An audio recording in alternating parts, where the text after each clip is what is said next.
From Chuck Liddell looking like a shadow of his old self, to Miesha Tate exposing herself as a one-game wonder, returning from retirement has been a little embarrassing for most UFC fighters.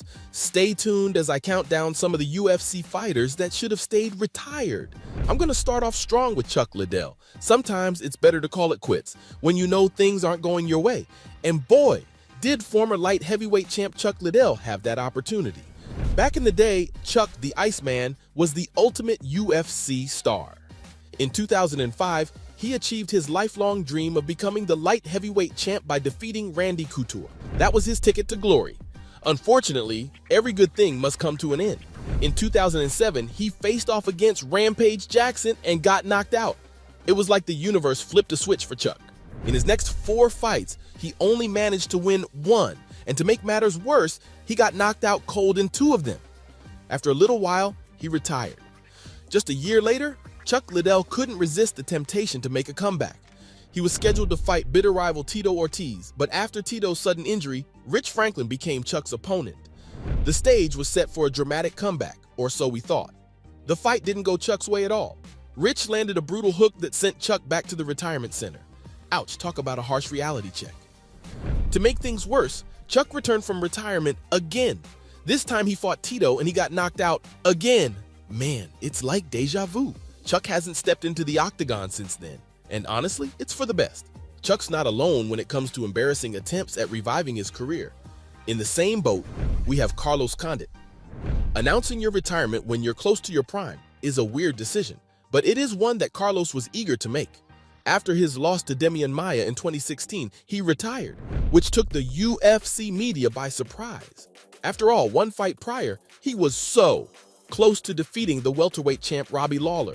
By this time, Carlos had already spent a solid decade in the UFC.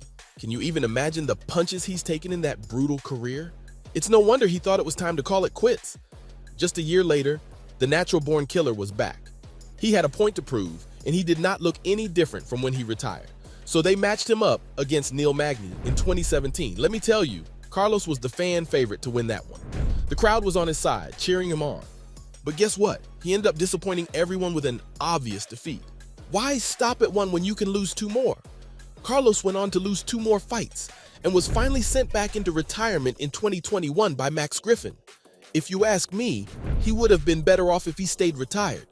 The train of failed comebacks does not end there, with the most recent fighter on my list, Henry Cejudo. When it comes to being decorated, Henry takes the cake. He's got an Olympic gold medal and a UFC championship under his belt.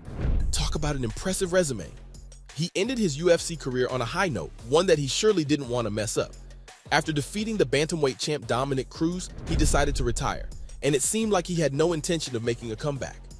But you know how it goes, sometimes retirement can get a bit boring. Who can blame the guy? He was sitting on top of the world when he hung up his gloves, so he started feeling that itch to return. Through a YouTube video, Henry explained why he left and why he wanted to return. It was as simple as him being bored because he no longer had anything to look forward to. He wanted a fresh challenge, something to reignite that fire within him. So he set his sights on moving up to 145 pounds and doing something that nobody had ever done before. Way to put pressure on yourself, Henry. After 3 years, his first opponent was the bantamweight champion, Aljamain Sterling. This was the time to do something no one had done, or so he made it seem. Spoiler alert, he lost. Jeez. Oh, Henry, talk about setting yourself up for failure. Henry's not the only one to retire when things were going well. He is joined by the California kid, Uriah Faber. Some people just love ruining their records. Uriah retired at the age of 37, fresh off a win against veteran Brad Pickett. He stayed on the sidelines for almost 3 years before deciding he wanted to join in on the action. In his first match back, he fought against a rising star, Ricky Simon. To everyone's surprise, Uriah proved that he had it in him to take brutal punches in his stride. It was an impressive victory if you ask me, but it was clear that Uriah was not the same fighter he used to be. After the fight, Uriah's hopes skyrocketed. And why wouldn't they? He was among a small list of fighters with a successful comeback. While it was clear that the Californian kid was past his prime, he managed to get a fight against another rising superstar, the closest contender to the bantamweight title, Petr Yan. Unsurprisingly, Uriah was not only against Petr, but the fans too. No one thought he could one-up Petr, and boy were they right.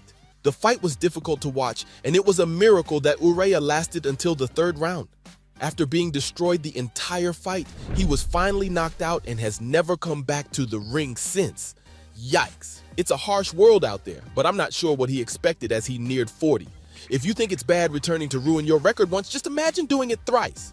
BJ Penn doesn't have to imagine, because he did just that. Penn's comebacks are perhaps the most embarrassing to talk about. He didn't just fail once, not twice, but thrice. Surely one punch or two must tell you that things just aren't working out right.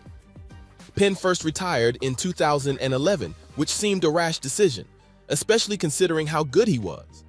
So his first return was no surprise. His first fight back was against Rory McDonald, and it's safe to say Penn was destroyed. It was clear that the prodigy was past his prime, and no one was surprised when he went back into retirement. Oh, it gets so much worse. His second return was more shocking to fans than his retirement. Penn's second return fight was against an old rival, Frankie Edgar.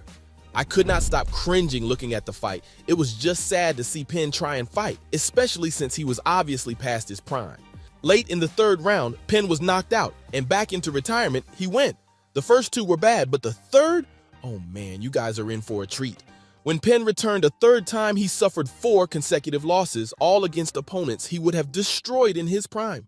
Penn was eventually dropped by UFC due to legal issues, and he ended with 14 total losses, double of what he initially ended with.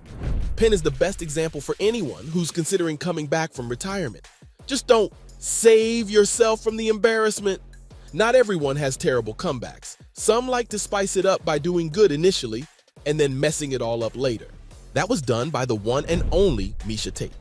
Miesha retired after a loss in 2016, and it seemed like a fitting end for her. After all, she had already reached her goal of becoming a champ. She decided to make a comeback, and let me tell you, nobody saw that coming. Seriously? Who thinks about coming back to UFC after having 2 kids? I guess you could say it was her way of getting a break from the chaos of motherhood. Can't blame her for wanting to throw a few punches instead of changing diapers, right? In early 2021, Miesha made her grand return to the scene, and boy did she make an entrance. With a jaw-dropping knockout, it looked like she was going to pick up right where she left off.